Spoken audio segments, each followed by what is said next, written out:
1호기는 원룸이고요. 2호기는 다중주택이라 그러죠. 그다음에 3호기가 다고 똑같이. 그럼 다중주택은 어떻게 관리하세요? 다중주택은 저희 아버지가 완전 가족 사업이네. 이게 완전히 저는 중간에서 이제 어머니 퇴직도 걱정해야 되고 두 분이 비록 헤어지셨지만 자식이다 보니까 그렇지.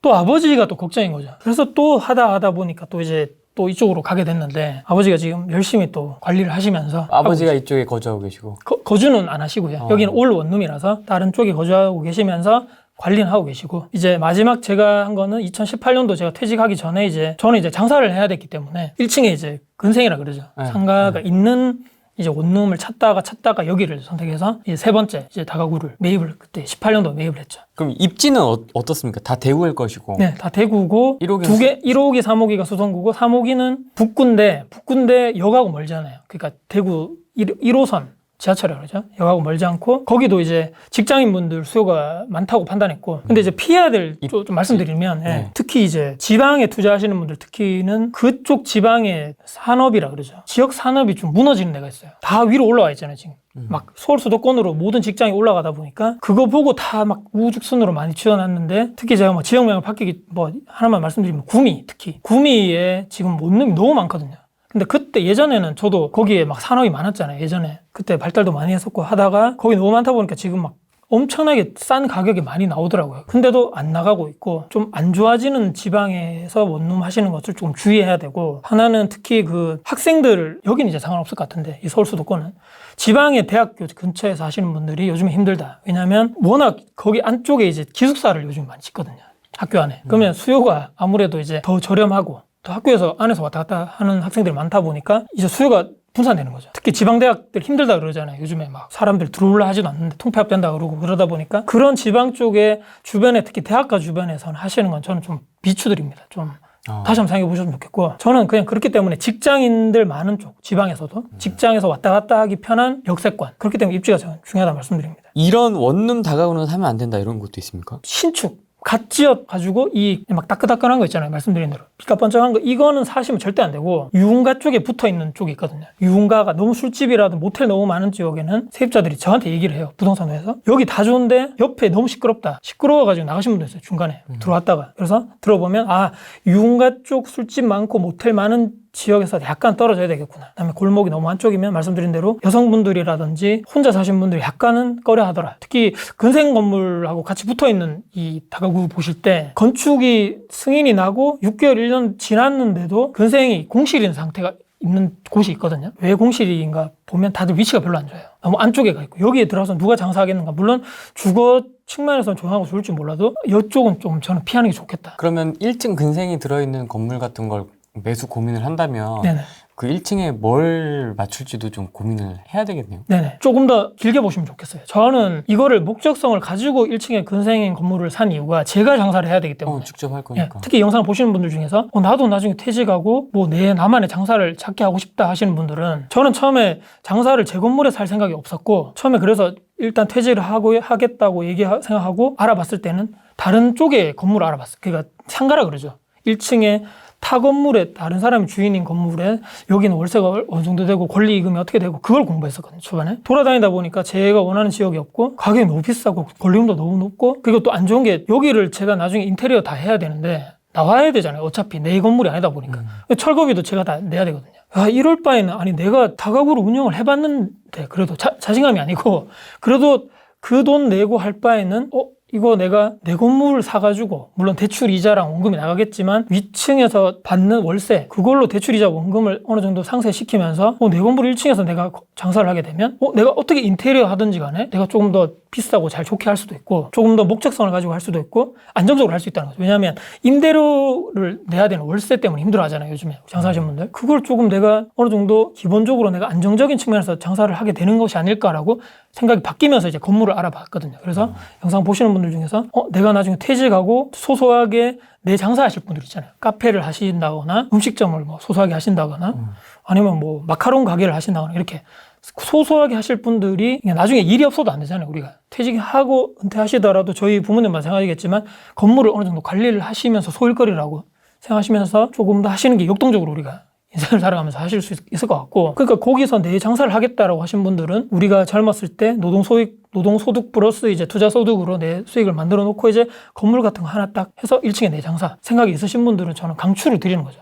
안정적으로 하실 수 있다는 거죠. 그런 꿈이 아마 있으신 분들 많거든요. 저도 내 장사. 예, 예. 연희동에서 1층에 부동산 카페 저도 그런 게 있어요. 꿈이. 소소하게 네. 이렇게 좀 책 읽으면서 네, 맞습니다. 생각할 수 있는 시간도 너무 좀 좋을 것 같아요. 갖고 네. 뭐 그게 이제 우아할지는 어떨지 모르겠지만 네네네. 그것도 이제 애로사항이 있겠지만은 그렇죠. 즐기면서 살 수 있는 네네. 그런 것도 좀 저는 꿈꾸고 있습니다. 이거 지역별로도 다를 거고 네네. 입지에 따라서도 다를 거고 사이즈에 따라서도 다르긴 네네네. 하겠지만은 최소 시드가 어느 정도 있으면 다가구 좀 접근해 볼 수 있어요. 근데 대구의 요즘에 신축 가격을 보면 견적이 나오거든요. 지금 신축 기준으로 한 대지 면적 한 50, 60평 정도의 신축이 만약에 올라간다 했을 때 수성구의 좋은 위치 15억이 넘어가더라고요.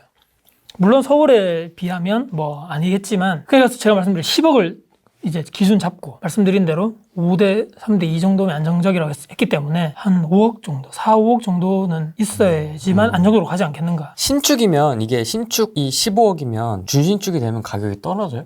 가격이 좀 조정받죠. 가격이 빌라랑 똑같군요. 똑같습니다. 신축 빌라랑. 조정을 아까 말씀드린 대로 15억으로 해도 이게 아파트랑 조금 다른 게 그 수익률에 조금 이게 영향을 많이 받아요. 이 다가구 원룸 같은 건물 자체가 수익형이니까. 네, 수익률에 따라서 가격이 올라갔다가 내려가는데, 말씀드린 대로 초반에는 수익률이 이 정도 높겠다 해서 매매가를 이 정도 측정해 놨다가 2, 3년 지나다 보면 거품이 빠지거든요.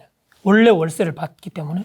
그럼 거기 수익률 측면에서 너무 그대로 못 받기 때문에 매매가가 낮아질 수밖에 없어요. 그래서 말씀드린 대로 5년 정도 지나면 좋다. 완전히 빠지고, 처음에 우리 원룸을 투자하시고 매수하시려고 하시는 분들은 부동산에서 요구를 하셔야 돼요. 이 수익률 표를 달라 하셔야 됩니다. 그러면 한 장짜리 표를 주거든요. 거기에 정리가 다 돼 있어요. 뭐 매매가 얼마에, 현재 이분의 대출이 얼마고, 각 세대별로 인적사항은 안 나와 있지만 보증금 얼마에, 월세 얼마 다 쫙 나와 있거든요. 그래서 이거 보고 알 수 있는 거죠. 이거 원룸인데 이렇게 나간다고? 이거 원룸 좀 높은데 가격이, 월세가? 이상한데? 네. 전세도 투룸 기준으로 6천, 7천인데 1억이 돼 있다. 이거 전세가 너무 높은 거 아니에요? 그렇게 해서 우리가 알 수 있다는 거죠. 그래서 주변 시세를 우리가 알아야 되기 때문에 많이 돌아봐야 된다. 거기서 이제 나오는 거고. 그래서 내가 시드머니를 초반에 한 1, 2억으로는 사실 좀 힘들 것 같습니다. 1, 2억 할 수 있는데 1, 2억으로 한다 하더라도 대출이 높다거나 보증금이 높아야 되거든요. 대출 80%만. 네. 근데 이제 그런 거가 좀 있더라고요. 요즘에 대구가 작년 말에 이제 규제 지역 되다 보니까 은행에서 대출이 안 나와요. 똑같아요. 원룸도 잘 안 되거든요. 특히 주택이 있으신 분들이 원룸을 하시려는 분들 중에 대출 잘 안 나오는 경우가 많고, 옛날보다. 그래서 80%는 힘들 것 같아요. 요즘에 현실적으로 힘들고 50%, 60% 돼도 잘 받는다. 요즘에는 무주택자 기준입니다. 주택이 있으신 분들이 더 안 돼요. 요즘에. 대구는. 규제 지역은 아실 겁니다. 내 시드머니가 최소 50%는 가지고 하시면 좋을 것 같다. 안정적으로 가려면요. 여기에 사업자 대출을 섞으면 좀 뭔가 솔루션이 보이지 않을까? 맞습니다. 사업자 대출로 하시는 분이 있거든요. 저는 이제 그렇게 안 해봤는데, 대출을 능력 좋으신 분들은 여기저기 받으셔가지고 하긴 하더라고요. 그래서 충분하게 내가 그 정도 대출 받는 루트가 있고 내가 운영할 수 있는 능력이 된다 하시면 저는 하셔도 된다. 근데 말씀드린 대로 연락이 한 번씩 오겠구나, 세입자들이. 그런 거는 내가 감당하고 아무 연락이 없이 매달 월세가 따박따박 꽂히는 투자는 세상에 없다. 불로소득은 없다. 네, 불로소득 없죠. 구미, 칠곡, 경산, 다가구는 어떻게 보십니까? 구미는 조금 보수적으로 보셔야 될 것 같고, 네, 그거보다 작은 이제 칠곡, 경산. 경산은 저는 대구 옆에 여기 오른쪽에 붙어 있는데, 네. 경산은 거기가 공단도 많고 일자리가 많거든요. 대구에서 주택하시는 분도 많고, 저는 다가구가 직장인 대상으로 저는 한다면 보셔도 된다. 칠곡도 위에 외관하고 뭐 구미 쪽으로 출퇴하시는 분들이 많은데, 저는 그게 가장 핵심인 것 같아요. 그 위치에 입지적으로 봤을 때 여기 지금 사시는 분들이 다 누구냐, 대부분이 거주하시는 분들이 직장인이냐 뭐 어떤 분들이냐가 핵심인 것 같고, 내가 원하는 그 매매가 대비해서 수익률이 나온다 하면, 또 꾸준하게 찾으시는 입지라고 하면, 저는 매매가가 급매로 나온다면 저는 나쁘지 않다고 보는 거죠. 뭐 크게 욕심부리지 말고, 저게 나중에 막 뭐 매덕이 올라가 시세 차익률 이렇게 생각하지 마시고, 충분한 월세 수익률이 나온다, 꾸준하게 수요가 있다고 보신다면, 저는 급매가 나온다고 생각하신다면 저는 투자하셔도 좋다. 근데 말씀드린 그 정도 내가 시드머니를 갖춘 상태에서 투자하심이 가장 옳죠. 그러니까 이것도 어떻게 보면 지역이 달라져도 어쨌든 그런 특정 산업군에 의존한다라든지 이렇게 휘청휘청할 수 있는 그런 거 수요가 말고 충분해야 되는 거죠. 꾸준한 직장인 수요라든지 대학생은 조금 그렇지만은 뭐 이런 것들을 여러 가지 고려를 해서 보시면 좋겠다. 그 주변에 제가 볼 때는 그 직장, 공단 이런 분들이 수요가 꾸준하게 있다 그러고 제가 말씀드린 대로 지방은 일자리가 거의 핵심이다 보니까 다가구 쪽도 이쪽에 혼자 와서 사시는 분들 많거든요. 아파트도 그렇지만 가족분들 오시는 분들 많은데 충분하게 수요가 있다고 보거든요. 그래서 그쪽에서도 저는 하셔도 저는 나쁘지 않다. 대신에 수익률이 좋아야 되거든요. 매매가가 높으면 안 됩니다. 대신에. 그렇기 때문에 적당히 거품이 많이 빠지고 금매로 잡을 수 있고 그렇게 하신다면 내가 꾸준히 관리할 수 있다. 그러면 도전하셔도 나쁘지 않은 선택이라고 저는 생각합니다. 그런 비판이 있잖아요. 야, 이 건물주들 띵까띵까 놀면서 월세 네. 받아먹고 불로소득 저거 다 세금 때려가지고 온팡 토해내게 만들어야 된다. 이러시는 분들도 있거든요. 많죠. 거기에 대해서는 좀 어떻게 생각하십니까? 불로소득이라는 의미가 그냥 노동을 하지 않는다는 뭐 풀이를 하면 다 그렇게 생각하시겠죠. 근데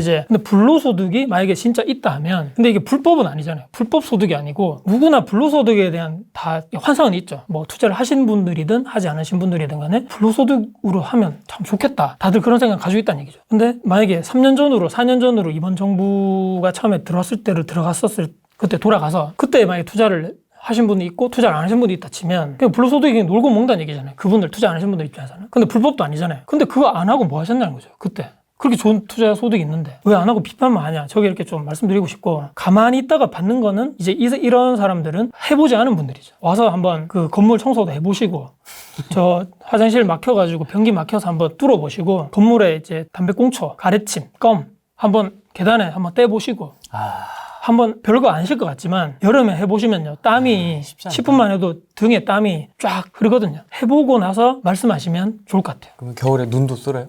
다 하죠 저는 제가 관리하니까 거기 앞에 건물 앞쪽에 이제 쫙 쓸고 소소한 얘기지만 저는 이제 조금 안 좋게 보는 게 담배 피시는 분들이 참 이게 뒤처리만 깔끔하면 너무 좋겠는데 맞아. 담배 꽁초를 이 지하 주차장 위에서 버리시는 분들이 있거든요.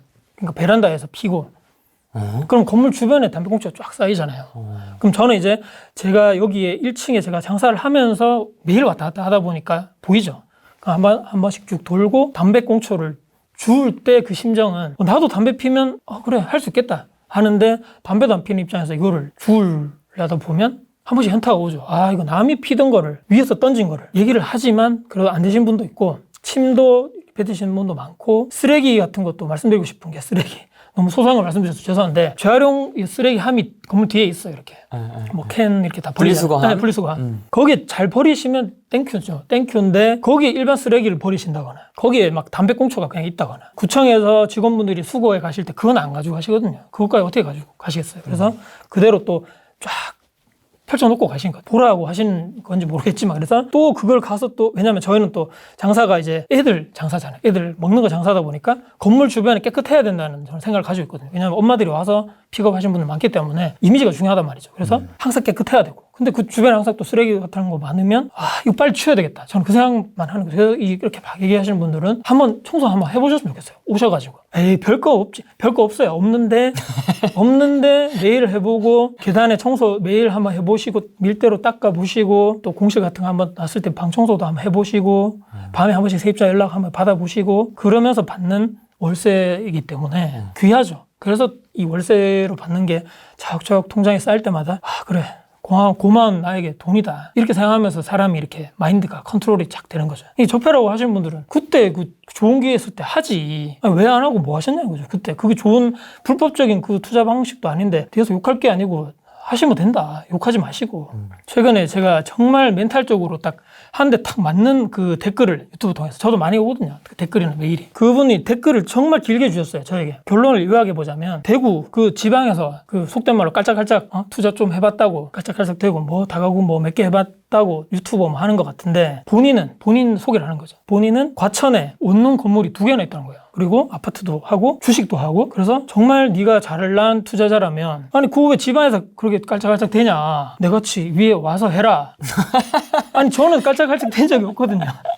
저는 제 자리에서 그냥 지방에서 소소하게 투자하고 유튜브도 하고 있는 사람인데 아니 네가 그 뭔데 대단하다고 네가 그런 글이었거든요. 그래서 그때 제가 이거 뭔가 좀 세게 왔죠. 별 무시해도 되는데 그 얘기를 듣고 와 정말 저 사람 진짜인지 아닌지 모르죠. 저 사람 진짜 과천에 뭐 있는지 없는지는 모르겠지만 와 그래 고수들이 있긴 한데 굳이 나를 깔 이유가 뭐냐. 굳이 당신이 내가 뭐 욕한 것도 없고 그리고 제 유튜브 통해서 제 투자 방법이 무조건 맞습니다 이렇게 하셔라고 한 것도 없고 그런데 약간 저렇게 이렇게 막 하시려는 분이 있구나 그렇게 느끼면서 내가 좀 더 강해져야 되겠구나 그런 또 생각을 하는 거죠. 약간 이게 다가구 이쪽도 약간 그 고인물이라고 해야 될까? 좀 그 고수분들이 되게 많은 것 같아요. 약간 네. 정글인 것 같아.